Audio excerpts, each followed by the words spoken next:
Karena misalnya, kalau misalnya itu memang sebagai sunnah, kenapa yang sebagai sunnah sebagai umat umminya itu nggak dipukul rata aja semuanya gitu ya, Prof? Tidak dilaksanakan juga. Anda nggak usah belajar menulis, nggak usah belajar menghitung, nggak usah sekolah lah ibaratnya kan, udah anu aja sebagai alamiah saja kan gitu.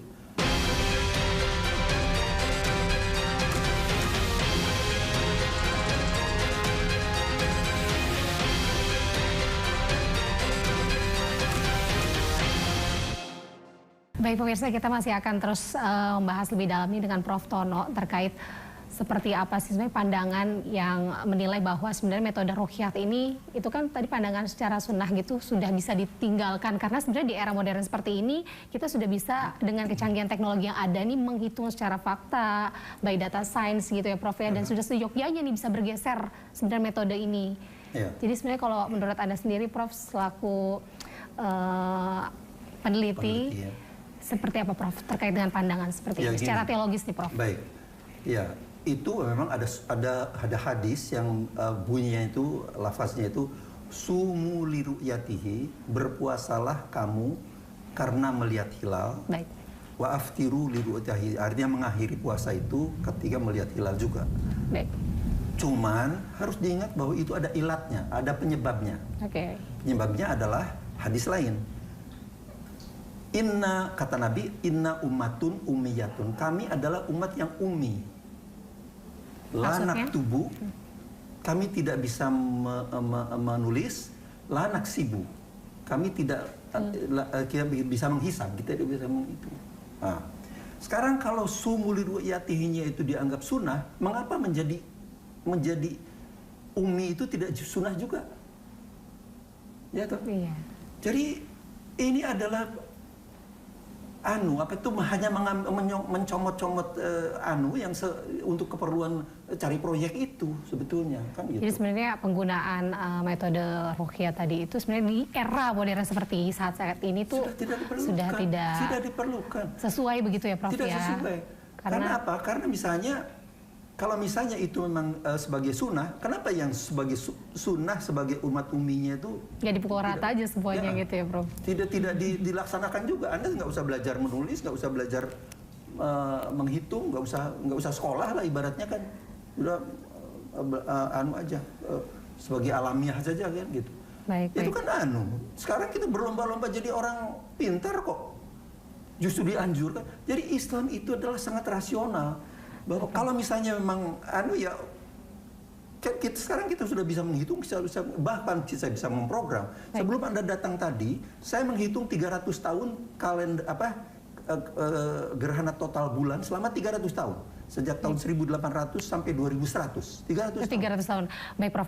Berarti dengan adanya bisa metode ini dihitung, lalu dengan kecanggihan teknologi saat ini, jika nih, Prof, seandainya ya sepenuhnya Indonesia nanti menerapkan menggunakan arah kiblatnya adalah kalender global nih, Prof. Tantangan terbesar itu transisi dengan penerapan kalender global ini yang akan dihadapi oleh Kementerian Agama sendiri dan juga masyarakat awam itu seperti apa, Prof? Kalau dari pandangan Anda, pendapat Anda seperti memang apa? Ini adalah merubah kultur itu yang paling susah memang kan gitu. Merubah kultur dan apalagi anggapan anunya itu kan pokoknya. Nah, itu kalau udah pokoknya ya udah memang susah. Tapi kan mau tidak mau ini harus terus disuarakan, digaungkan kan, dididik kan. Masyarakat itu harus dididik, jadi umat itu harus dididik. Jadi menurut saya ini pekerjaan berat. Persoalannya memang orang yang berjuang seperti saya mungkin tidak banyak juga kan gitu.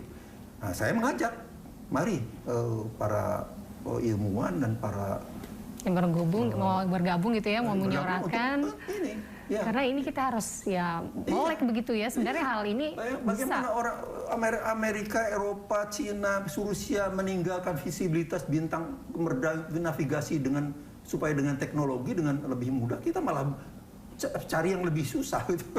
Balik lagi ke tradisi. Padahal realitanya kita juga belajar terkait itu tadi. Baik, Prof. Sebenarnya agak blunder ya, Prof. Nah, Prof, kita boleh nggak bahas sedikit nih, Prof, kita membedah sedikit terkait dengan spesifik Lebaran tahun ini nih, Prof, di tahun 2026. 1447 Hijriah berdasarkan perhitungan astronomis, Prof. Iya. Ini yang Anda pegang saat ini bagaimana nih posisi matematisnya, Prof? Bisa dijelaskan, Prof, posisi matematis hilalnya? Saya harus lihat datanya di sini, tapi Baik. kalau misalnya secara kasar, kalau boleh dijelaskan secara kasar aja, gini. Iya. Pada 19 Maret yang akan datang, itu posisi hilal itu sangat rendah. Baik. Jadi memang konjungsinya memang sebelum maghrib. Jadi artinya hilal itu sudah masih di atas ufuk. Ya. Tanggal 19 Maret nanti, Prof. Ya, 19 Maret. Cuman persoalannya di seluruh wilayah Indonesia itu mungkin ketinggiannya, ya kalau mau saya harus lihat datanya ya. Tapi intinya adalah sangat rendah. Lebih rendah dari kriteria 3 derajat dan 6,4 derajat yang dianukan oleh elongasi Mabims. tadi ya, Mabims. Itu. Kecuali di Aceh. Di Aceh itu kriteria ketinggiannya terpenuhi lebih dari 3 derajat, tapi elongasinya itu kurang dari 6,4 derajat. Elongasinya. Derajatnya lebih tinggi, namun elongasinya lebih rendah. Kurang, ya. Padahal sebetulnya Mabims itu kan pokoknya 2 kriteria itu tidak bisa ditawar. Harusnya seperti itu, pokoknya Ya, 3 derajat dan juga elongasi 6,4. Minimum itu. Nah, jadi kalau Kemenag konsisten dengan kriterianya Mabim, mereka akan istimewa lagi. Istimewa lagi. Oke. Nah, tapi menurut perhitungan hisab tanggal 20 Maret itu sudah 1 Syawal begitu ya. 1 Syawal. Artinya gitu, apalagi ini sudah lebih bagus jauh lebih bagus daripada awal Ramadan kan. Awal Ramadan itu kan di bawah ufuk. Baik. Kalau ini kan sudah di atas ufuk. Ya. Berarti bisa dikatakan besar kemungkinan nih kalau kita parameternya secara Mabims itu akan jatuh pada tanggal 21. Betul. Kalau Kemenag sangat strict dengan kriterianya. Tapi kira-kira 2 tahun yang lalu, saya agak lupa ya, 2 tahun yang lalu barangkali. Karena kita sama-sama begitu ya, Prof. Ya, sama-sama. Akhirnya Kemenag menetapkan pokoknya di Aceh itu bisa kelihatan gitu loh. Okay. Padahal itu sebetulnya dari kriteria masih kurang. Masih kurang kalau acuannya tadi ya, kriteria yang ditentukan pada saat itu ya.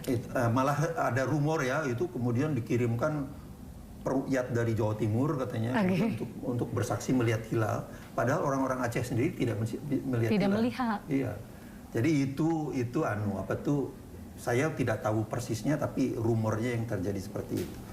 Jadi ini juga nggak tahu kalau kira-kiranya Kemenag sangat strict dengan kriterianya, ya mereka akan berbeda lagi.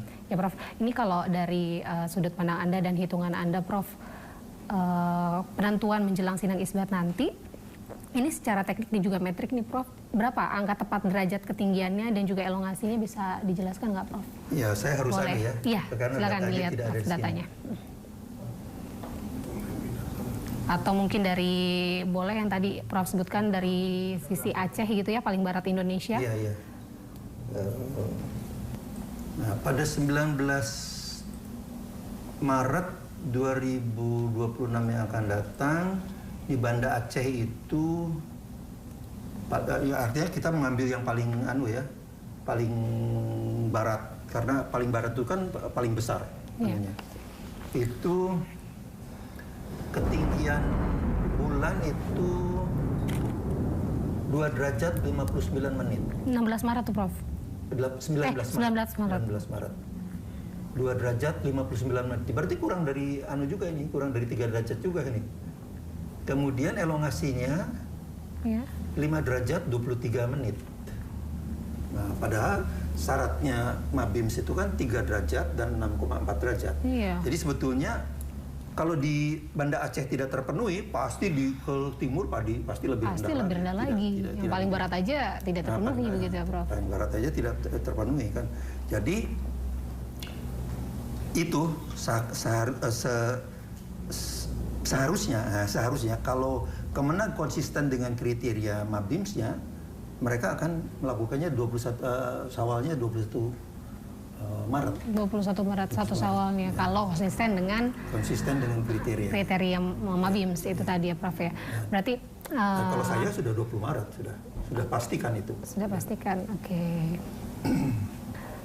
Nih, Prof, jika berarti nih, Prof, kalau dari hitung-hitungan Anda kan sudah jelas pasti tanggal 20 penentuannya. Iya. Namun jika Kemenak ini kekeh gitu ya dengan kriterianya yang Mabim Strak kan, padahal notabene kalau dari hitungan ini kan jauh di bawah gitu ya Prof, jauh lebih rendah.